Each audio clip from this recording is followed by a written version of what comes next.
7 ნოემბრის საქმეზე დღეს საქალაქო სასამართლოში მესამე პრეზიდენტის მორიგი პროცესი გაიმართა, რომელსაც მიხეილ სააკაშვილი დისტანციურად ჩაერთო. მან დაკავებულ პოლიტიკურ ლიდერებს სოლიდარობა გამოუცხადა და საზოგადოებასა და პოლიტიკურ ძალებს ერთიანობისკენ მოუწოდა. მიხეილ სააკაშვილი აცხადებს, რომ რეჟიმი ძალაუფლების შენარჩუნებას ვერ შეძლებს და წინ დიდი ცვლილებებია მოსავალნელი. ირაკლი ოქროაშვილი, რომელიც ხალხიჩვენებით მივიყოფები ამ ქისტოსის მიღმა. უცხადებს სოლიდარობას, იმიტომ რომ მან გამოიჩინა პრინციპულობა და საოკუპაციო რეჟიმს.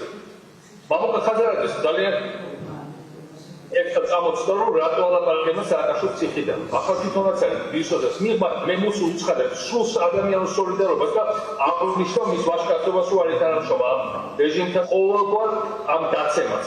მოყვება აუცილებლად დიდი გამარჯვება, დიდი წინსვლა.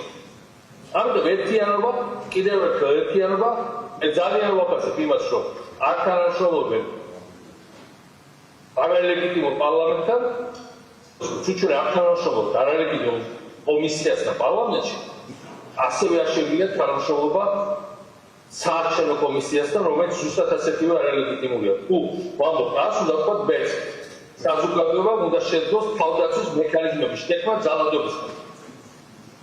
ამ მექანიზმების გარეშე, ამ თვითორგანიზებულობის გარეშე, ლანგარზე არავინ არ მოგვართობს წარმატებას. რა თქმა უნდა, ესენი ჩამოიშლებიან, მაგრამ საუბარი არის უახლოეს პერსპექტივაში ჩამოშალეს და უახლოეს პერსპექტივაში რეჟიმის დემონტაჟს. ალექსანდრე ლუკაშვილიც კი პოლიტპატიონს ათავისუფლებს, იმიტომ რომ ამერიკას გაუწია ანგარიში.